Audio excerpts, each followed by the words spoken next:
कमळीचा विचार पूर्णपणे सोडायचास. तिच्याबद्दल या घरात बोलायचं. अखेर कमळीला कळणार तिच्या वडिलांचे नाव. कमळी या मालिकेमध्ये तिच्या आईने तिच्या वडिलांचं सत्य जे तिच्यापासून लपवलं होतं ते आता येणार तिच्या समोर.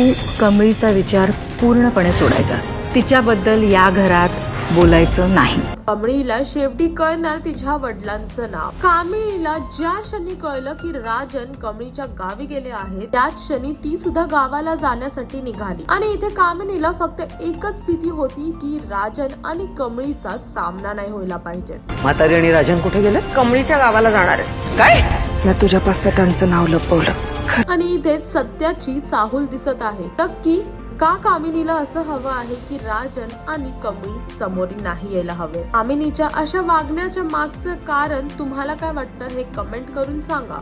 इथेच दुसरीकडे ऋषीची आई ऋषीला कमळीचं नाव सुद्धा घेण्यास थांबवते की ह्या घरात कमळीचं नाव नाही घ्यायचं, तू तिच्याबद्दल सर्व विसरून जा. समोर दिसते, तिला संपवायचंय.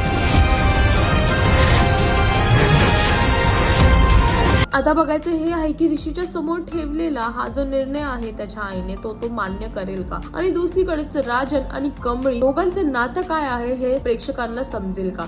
हे पाहण्यासाठी तुम्हाला कमळी ही मालिका पाहावी लागेल. आणि अजून असे लेटेस्ट अपडेटसाठी टेलीचक्कर रिजनलला सबस्क्राईब करायला विसरू नका.